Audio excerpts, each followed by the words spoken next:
And thank you for joining us once again on the Dstar01 Channel.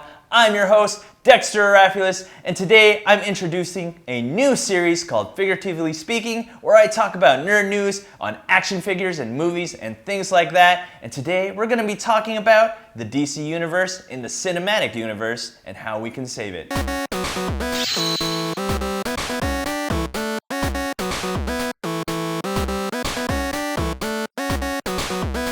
So today I have a very special guest.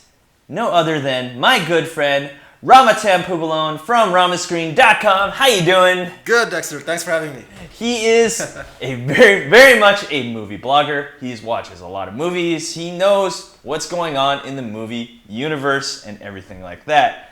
So, Rama. Yes. On Ramasscreen.com, this movie is a 3.2 out of 5.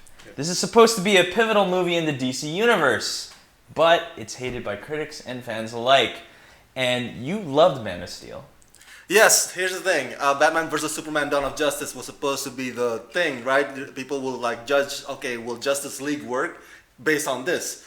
Unfortunately, it didn't work, and it failed miserably at the box office as well. I can give you some reasons. I'll make it really quick. Sure. So number one, the problem is that they blanket dark all the characters. That's my problem. I'm a big fan of Superman. Superman is a Boy Scout. Truth, justice, and American way. He's not suspicious and gloomy. He's not Batman. Right. They're trying to Batmanize everybody here, including Yeah, Wonder Woman. Yeah, I agree. They totally try to Batmanize everything. They even try to Batmanize Lex Luthor, trying to make him like the Joker. That's like, come on, make him his own character. Not everyone could be in a Christopher Nolan universe, Batman universe, and I think definitely. Thank you. Exactly. They're trying to Nolanize everything. And number two is also the problem is that they're trying to catch up with Marvel. They didn't have a solo movie, individual movies of these characters prior. So you don't care for the characters. They're just like, okay, you like Superman, right? You like Wonder Woman, right? Or we're just gonna throw them all into this one movie, right? And they expect us to just love it. No, It doesn't work that way in cinema. Right, I agree. I think this, and this is where I go into why I hated this movie, is because it seems like they jammed a bunch of concepts into one movie without any background. Yes. On what? It's like if they gave us the Avengers right away, without Iron Man or even Captain America, we'd be like, who are these characters? Exactly. Why do they exist? We wouldn't get why they act like they do. And they expect us to know this in Batman v Superman. And not everyone's a comic book fan. My wife watched this movie and she was so confused. She's like, what is going on here? The whole part, okay? And here's something that really confused me. I had to watch this movie 3 times to go, okay, I finally get it, but should I got it at the third watching? No, I don't think so. You should watch a movie once and go, wow, this is great, I got it. I want to watch it a second time to enjoy it. Do you agree? I agree. You agree? And that goes along with my ultimate reason why this movie stink, is the fact that Zack Snyder is not a good storyteller. There you go. Steven Spielberg once said that have a story you really want to tell and tell it really well. That's Zack Snyder's problem. He doesn't know how to tell a story really well. It's like he tried to put so many stories into one and stuff like that. Oh, yeah, it was really hard to grasp at first. So, Rama, I'm going to tell you why I love this movie. Yes. Okay, so you know that I probably, on your scale from 1 to 5, I gave this probably the same. I'd give it a 3.5, a little bit more, and I'll tell you why. Because I've read all the Batman comic book, majority, all the main ones, and 2 of my favorite is The Dark Knight Returns, which is what this supposed movie is based off of, and I love the Hush series, which also shows a little bit of Batman v Superman, and I've been waiting so long for this movie, and then it came out, it was terrible.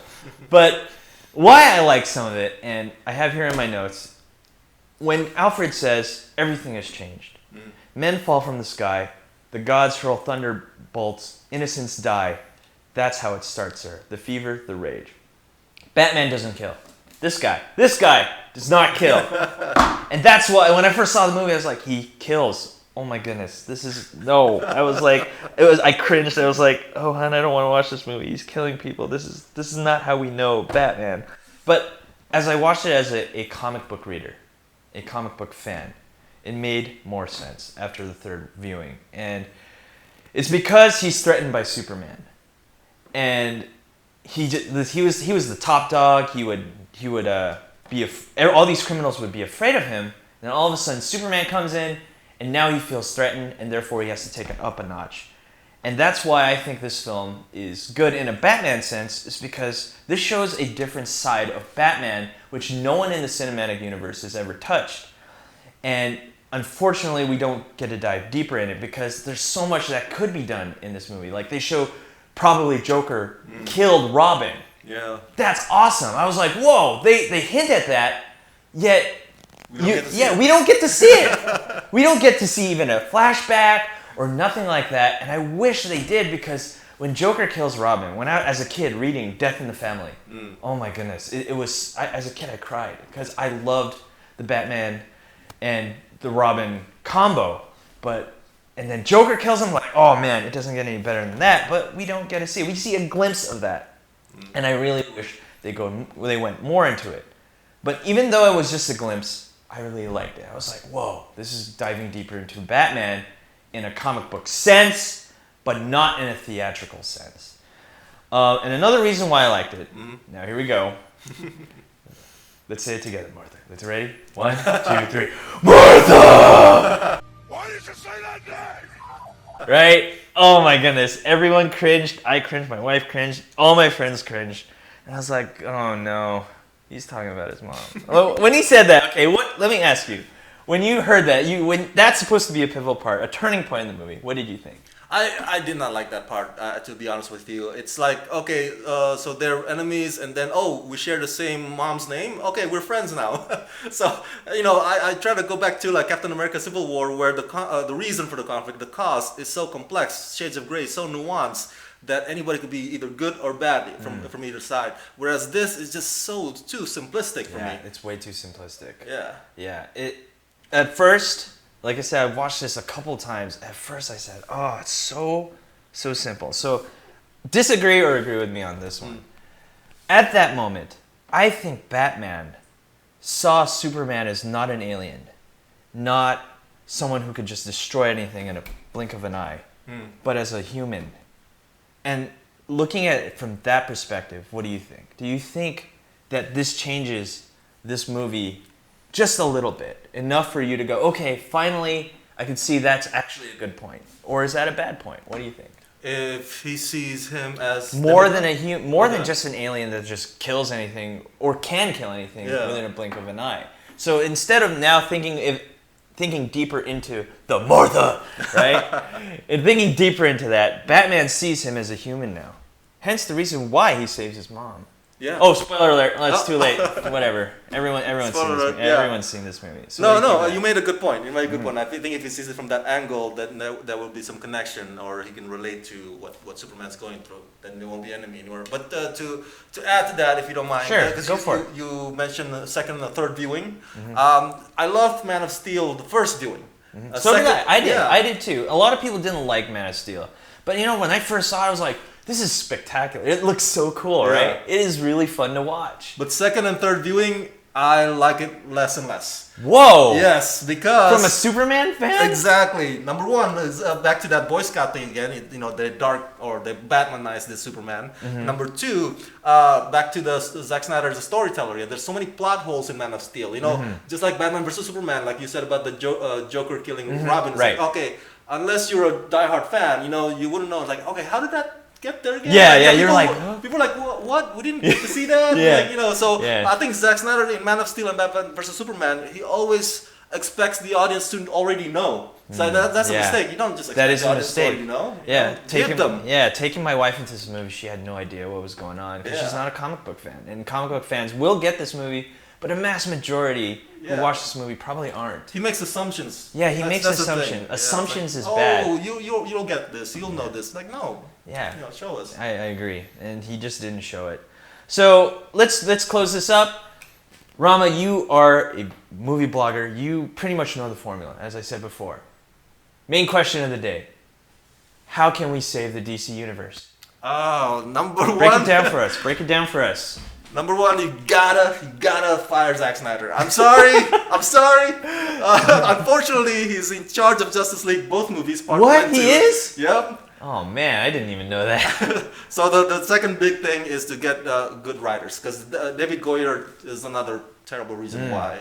You know, they keep hiring the same person. You know, whereas Marvel, they hire different talents for each movie. You know, they trust different visions, and I like that. They gamble on talents, and it paid off. Okay. Yeah. So All right. WB plays it safe. Right. That's wrong to me. So what would you want to see in the Justice League movie? Well, give me concepts and ideas that you think would succeed in making the Justice League like finally bring DC where it belongs. Well, I don't know if you've heard the latest No, I info. The latest info is that Justice League will be in a lighter tone. Lighter tone? Yeah, so I'm guessing that's where Flash comes in, because, you know, in the comic book Flash. Comic book Flash is really funny. I don't know how people would receive that though, because the TV's The Flash is kind of serious. So we'll see, but that's where they're going, the lighter tone. So we'll see if that would work out. So why aren't they releasing like a Wonder Woman movie? Are they releasing a Wonder Woman Yes, movie? Wonder Woman How movie. come not a Flash and Aquaman and Cyborg movie? I mean, Yes. that would make more sense, right? Yes, they are releasing those solo movies. Unfortunately, I think they're happening after Justice League. Oh my goodness. That's good. Yeah, they're doing it after instead of prior to. No. That's a big mistake. That is a big mistake. So they're man. coming. They're coming. They're later coming, on. but later on. Yeah. Okay. So anyway, there you have it. I'm Dexter Arafiles. This is Rama Puvalone. Visit him at Ramasscreen.com. Boom, link right here. And thank you for joining us on the Dstar01 channel. Again, I'm Dexter Arafiles. And Rama from Ramasscreen.com. And thank you for watching. Rate, comment, and subscribe. And I'll see you guys next time. Hey you! Thanks for watching. Rate, comment, and subscribe. Where? Right here. Not there, right here. You. And thanks for watching. So, rate, comment, and subscribe. Right here, right there, right here. Yeah. I'm gonna kill you, Superman, even though I'm not supposed to kill. No more Batman for you. No more Batman. No more you vigilante. Stop it. You're a vigilante too.